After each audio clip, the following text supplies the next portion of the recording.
हाँ तो बच्चों, आज है क्लास 9 की मैथ्स का चैप्टर नंबर 1 का एक्सरसाइज 1.5 एंड एक्सरसाइज 1.6। अब पहले समझेंगे 1.5 में है क्या। 1.5 एक्सरसाइज जो है इसमें है, पहला क्वेश्चन है परिमेय और अपरिमेय संख्याएं छांटो। मैंने बताया था आपको परिमेय संख्याएं p/q रूप की होती हैं और इनका परिमेय संख्याओं का दशमलव प्रसार जो होता है या तो शांत दशमलव होता है या अशांत आवर्ती, रिपीट करने वाला। अगर कोई ऐसी संख्या है जिसका दशमलव प्रसार अशांत भी है और अनावर्ती भी है, रिपीट भी नहीं कर रहा है, तो उसको बोलते हैं अपरिमेय संख्या। तो पूर्ण वर्ग संख्याएं जो होती हैं उनके वर्गमूल जो होते हैं वो परिमेय होते हैं। जैसे वर्गमूल 25 है, 25 का वर्गमूल 5 हो गया, 5 को 5/1 लिख सकते हैं p/q के रूप में, अतः वह संख्या क्या हो गई, परिमेय। और गैर पूर्ण वर्ग संख्याएं, जो पूर्ण वर्ग संख्या नहीं है, जैसे वर्गमूल 9 और वर्गमूल 4 के बीच की संख्या, वर्गमूल 4 2 होता है, वर्गमूल 9 3 होता है, इन दोनों के बीच की संख्याएं जो वर्गमूल में होंगी वो सब अपरिमेय होंगी। और एक परिमेय संख्या के संग एक अपरिमेय संख्या को यदि घटाओ, जोड़ो, गुणा करो, भाग करो, कुछ भी करो, वो संख्या बन जाती है अपरिमेय ही रहती है। ठीक है, तो 2 माइनस वर्गमूल 5 ये परिमेय है, अपरिमेय है, इनका जोड़ो, घटाओ, गुणा, भाग कुछ भी करो, अपरिमेय रहेगा, इसलिए संख्या अपरिमेय होगी। 3 प्लस वर्गमूल 23 में से वर्गमूल 23 घटाया तो एक वर्गमूल 23 तो कैंसिल हो जाएगा, बन गया 3 3 3/1 हो गया, मतलब p/q हो गई परिमेय। 2 वर्गमूल 7/7 वर्गमूल 7, वर्गमूल 7 से वर्गमूल 7 कट गया, 2/7 p/q रूप की हो गई, तो ये हो गई परिमेय। फिर आ गया 1/वर्गमूल 2, ये परिमेय है, ये अपरिमेय है, इनका गुणा, भाग, जोड़, घटाना कुछ भी करो, क्या बनता है, अपरिमेय, तो ये हो गई अपरिमेय। 2 पाई एक अपरिमेय संख्या होती है। इसी पे बेस क्वेश्चन है, कह रहा है कि पाई जो होता है, पाई का मान वैसे 2, जैसे 2πr बराबर होता है वृत्त की परिधि, किसी वृत्त की परिधि होती है, इसको 2πr बोलते हैं। उससे निकल के आता है कि पाई बराबर वृत्त की परिधि बट्टे वृत्त का व्यास। तो ये तो वृत्त की परिधि तो एक परिमेय संख्या है और व्यास भी उसकी परिमेय संख्या है, उसके हिसाब से पाई क्या होना चाहिए, p/q फॉर्म के हो गया, मतलब 22/7 वैल्यू आती कहते हैं हम लगभग। तो जो कि परिमेय संख्या होनी चाहिए, लेकिन पाई क्या होती है, अपरिमेय संख्या का आनंद है, तो ऐसा कैसे हो सकता है। अब देखो, हमने आपको बताया था कि संख्याएं 2 प्रकार की होती हैं, वास्तविक और काल्पनिक। काल्पनिक संख्याएं कौन सी होती हैं, ऋणात्मक संख्याओं के वर्गमूल काल्पनिक होते हैं, उसके अलावा जितनी संख्याएं भी हम जानते हैं वो सब की सब वास्तविक होती है। तो संख्या रेखा हम जिसको जब बोलते हैं ना, वो संख्या रेखा नहीं, वो वास्तविक संख्या रेखा होती है। ठीक है, तो वास्तविक संख्या रेखा पर परिमेय संख्याएं भी आती है, अपरिमेय संख्याएं भी आती हैं, और पाई भी उसके अंदर हम शो कर सकते हैं। डायरेक्ट नहीं मिलेगा, क्यों, क्योंकि पाई का मान क्या आएगा, वैसे पाई के हिसाब से तो 22/7 होना चाहिए, लेकिन होता नहीं है। ये होती है अपरिमेय संख्या, नॉन टर्मिनेटिंग नॉन रिपीटिंग, मतलब टर्मिनेट भी नहीं करेगी, शांत भी नहीं होगी, और रिपीट भी नहीं करेगी। नॉन रिपीटिंग का मतलब अशांत आवर्ती। ठीक है, तो इसलिए ये दूसरा क्वेश्चन, तीसरा क्वेश्चन ये होगा। इनको सरल करना, देखो 3 प्लस वर्गमूल 2 को 2 प्लस वर्गमूल 2 से गुणा करना है। तो पहले 3 को 2 प्लस वर्गमूल 2 से गुणा किया, फिर वर्गमूल 2 को 2 प्लस वर्गमूल 2 से गुणा किया, तो 3 दूनी 6। अब देखो परिमेय को परिमेय से गुणा कर लेते हैं, 3 दूनी 6।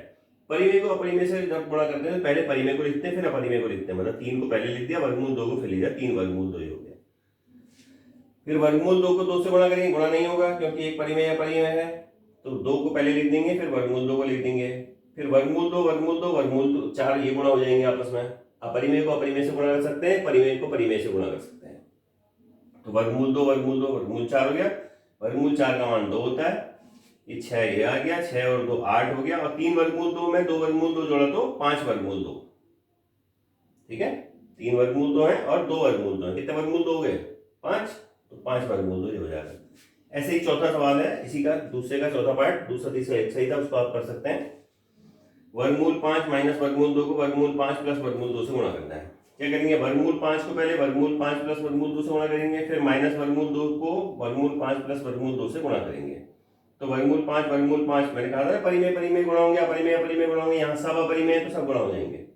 तो वर्गमूल 5 वर्गमूल 25, वर्गमूल 5 वर्गमूल 2 वर्गमूल 10, फिर वर्गमूल 2 वर्गमूल 5 माइनस वर्गमूल 10, माइनस का था यहाँ पे क्योंकि वर्गमूल 2 और वर्गमूल 2 वर्गमूल 4 माइनस का, और वर्गमूल 5 25 हो गया 5 माइनस 10 वर्गमूल 10 और माइनस प्लस वर्गमूल 10 ये कैंसिल हो गए, 5 में से 2 गया, ये हो जाएगा 3।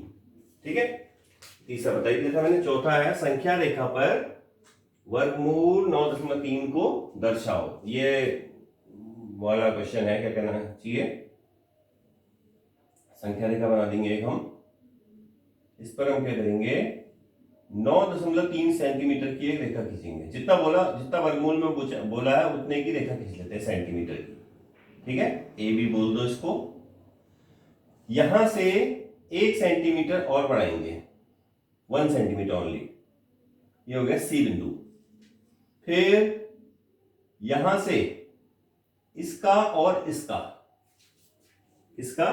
AC का लंबार्थक लेंगे। लंबार्थक लेने का तरीका क्या होता है, आधे से ज्यादा का चाप ऊपर लेंगे, नीचे लेंगे, तो C पर रखेंगे इसको, आधे से ज्यादा का चाप ऊपर नीचे, इसको मिलाएंगे यहां, ये बिंदु को बोल देंगे D। क्या बोल देंगे, D। फिर D को केंद्र मान करके DA या DC का चाप लेंगे और एक अर्धवृत्त बनाएंगे, ऐसे अर्धवृत्त आ जाएगा वो। ठीक है, फिर आप क्या करेंगे, B से एक 90 डिग्री का कोण बनाएंगे। 90 डिग्री चांदे से बना सकते हो आप ऐसे करके, ये। ठीक है, तो यहां पर तो ये दूरी जो हो गई आपकी कितनी, ये दूरी, मतलब इसको बोल दो ABCD ई दूरी जो होगी यही हमारा कितना हो जाएगा, वर्गमूल 9.3। अब क्या करोगे, बी पर चाप रखोगे और ई से लेते हुए इसको, ये जो पुरानी रेखा थी हमारी इस पर ले लेंगे EF।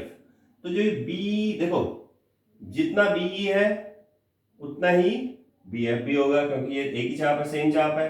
तो ये दूरी हमारी हो जाएगी 9.3, ये हो जाएगी सेंटीमीटर वर्गमूल में। ये हमारा ऐसा क्वेश्चन हो जाएगा। ठीक है, क्योंकि ये करना होता है इसलिए लास्ट में यही पर करके दिखा रहे हैं। फिर अगला 5वां सवाल, निम्न के हरों का परिमेयकरण करो। हर मतलब ऊपर वाली संख्या को अंश बोलते हैं, दशमलव बट्टे के ऊपर वाली को, नीचे वाली को हर बोलते हैं। परिमेयकरण करो इसलिए कह रहा है क्योंकि ये अपरिमेय संख्या है ना। अब देखो, अगर सिंगल संख्या होती है तो उसको उसी से गुणा भाग कर दोगे तो वो हर उसका परिमेय बन जाएगा। कैसे, देखो 1/7 तो इसी से, वर्गमूल 7 बट्टे वर्गमूल 7 एक ही होता है, क्योंकि इसलिए इससे गुणा कर देते हैं। वर्गमूल 7 वर्गमूल 49 हो गया, जिसका वर्गमूल 7 होता है तो 7 हो गया, ऊपर ही वर्गमूल 7 बट्टे 7। देखो परिमेय संख्या बन गई। ये तो सिंगल संख्या होने पर। अगर संख्याएं प्लस या माइनस में है, जैसे माइनस में है तो प्लस से इनके बीच की संख्या का चिन्ह बदल देंगे, प्लस से गुणा भाग कर देंगे। उससे फायदा क्या होगा, हर में A माइनस बी, अगर मैं इसको A और इसको B बोल रहा हूं तो ये A माइनस बी है तो A प्लस बी चाहिए। क्यों, क्योंकि A माइनस बी गुणा A प्लस बी बराबर A square minus B square, मतलब पहले का वर्ग माइनस दूसरे का वर्ग हो जाता है। ये सर्व समीकरण है, आगे आएगी। तो वर्गमूल 7 प्लस वर्गमूल 6 ऊपर रह गया, नीचे A plus minus B, A plus B से A square minus B square, वर्गमूल 7 का वर्ग 7 हो गया, 6 का वर्ग वर्गमूल 6 का वर्ग 6 हो गया, 7 में 6 गया 1। देखो ये परिमेय संख्या बन गई। तीसरा 1/वर्गमूल 5 प्लस वर्गमूल, देखो यहाँ माइनस था यहाँ प्लस आ गया, प्लस आ गया तो माइनस से गुणा भाग कर देंगे, बीच में माइनस का चिन्ह हो जाएगा, चिन्ह बदल जाता है बीच वाला। फिर वर्गमूल 5 मैंने वर्गमूल 2 यहाँ लिखा, A plus B A minus B नीचे बन गया, देखो फिर से A square minus B square, मतलब वर्गमूल 5 का स्क्वायर 5 हो गया, वर्गमूल 2 का स्क्वायर 2 हो गया, 5 माइनस 2 3। देखो ये भी परिमेय संख्या बन गई। 1/वर्गमूल 7 माइनस 2, A माइनस बी है तो A प्लस बी से गुणा कर देंगे, मतलब वर्गमूल 7 प्लस वर्गमूल 2 से और वर्गमूल 7 प्लस 2 से गुणा भाग कर लेंगे। तो वर्गमूल 7 प्लस 2 को 1 से गुणा किया, यही रह जाएगा। A minus B A plus B से A स्क्वायर, वर्गमूल 7 का स्क्वायर माइनस B स्क्वायर, मतलब 2 का स्क्वायर, तो वर्गमूल 7 का स्क्वायर 7 हो गया, 2 का स्क्वायर 4 हो गया, 7 माइनस 4 3 आ गया। देखो ये हमारी 1.5 एक्सरसाइज खत्म हो गई। अब आ गई एक्सरसाइज 1.6। उससे पहले इस पे क्या किस किस तरह के फॉर्मूले इस्तेमाल होंगे वो बताना है भैया आपको। घातांक होती हैं, घातांक मतलब 1 की पावर b, 2 की पावर 3, 3 की पावर 4 टाइप के।